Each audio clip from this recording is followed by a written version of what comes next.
Family Production. Ang ating bayan, ilan to kakalag sa pagkagapos. Halos lahat tayo alipin ang pagkahigahos. At tapos lahat tayo ay pawang biktima ng ating mga gawang katumbas ay 15. Kaming mga kabataan ay waring nakakulong. Di naman kami adik, ngunit bakit parang lulong? Sa binubuga ng pabrikang dulot ng pagkalason. At may itatama mo pa ba ang naganap kahapon? Hindi namin makita ang tunay na simbolo. Ang pagmamahal sa kalikasan ba ay simbolo ng isip ko't isip mo, ng isip nating lahat? Sinong dapat nasisi, hindi ba tayo ring lahat? Tayo rin ang responsable, sinong irresponsable? Bakit itong posible ay nagiging imposible? Kailan ka ba kikilos para maisalba? Kailan magwawakas ang bumabalot na kaba? Wala na bang katapusan? Puro hirap ang ating nararanasan. Kapaligiran, patuloy pang mawawasan. Gagawin at kanino dapat umasa? Wala na bang katapusan? Puro hirap ang ating nararanasan. Kapaligiran, patuloy pang mawawasan. Gagawin at kanino dapat umasa? Pagbasta ng iyong paligid, sa sulok at sa gilid. Abot na ang baha hanggang dito sa aking litid. Kay daming nadalasa, ang daming namihasa. Magtapon ng basura, bakit di na nadalasa? Mga nasalantang wala ng masilungan. Ilang bagyong undoy pa ba ang dapat magsimulan? Muli ay mamuwasak buong kamay nilaan. Kapag may namatay bigla ang kapanghihinaan ng loob.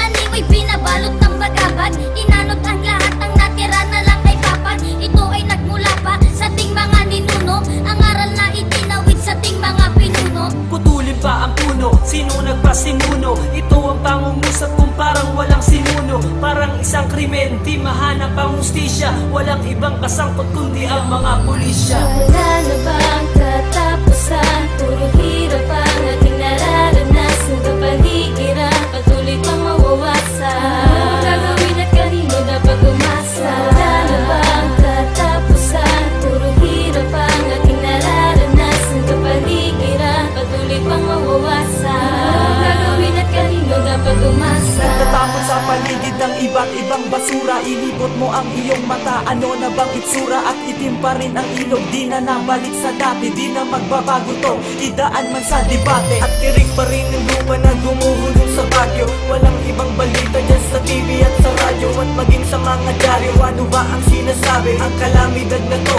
totokong napakagrabe. At anong matututunan nating aral sa dinanas? Papayag ka pa ba na sa anak mo iparanas itong mga gawain nagdulot ng depekto? At kanilang banahin ang 10 nitong epekto. Sigaw ng kalikasan, naririnig mo ba? At humihingi ng tulong, nakikinig ka ba? Huwag na nating hintayin na ang Diyos pa ang maningil ng mga paggawang labag sa kanyang mga paningin. Wala na bang katapusan? Puro hirap ang ating nararanasan. Kapaligiran, patuloy pang mawawasan. Gagawin at kanino dapat umasa? Wala na bang katapusan? Puro hirap ang ating nararanasan. Kapaligiran, patuloy pang mawawasan. Gagawin at kanino dapat umasa? Kailan pa ba mabibigyan ng kasagutan kung ang bawat tao ay nagkakasala sa ating lipunan? Kailan pa ba magkakaranas ng ginhawa kung ang bawat isa'y walang pagmamahal sa kapaligiran? Kailan pa ba mabibigyan ng kasagutan kung ang bawat tao ay nagkakasala sa ating lipunan? Kailan pa ba magkakaranas ng ginhawa kung ang bawat isa'y walang pagmamahal sa kapaligiran? Wala na bang katapusan? Puro hirap ang ating nararanasan. Kapaligiran, patuloy pang mawawasan. Gagawin at kanino dapat umasa? Wala na bang katapusan? Puro hirap ang ating nararanasan. Kapaligiran, patuloy pang mawawasan. Gagawin at kanino dapat umasa?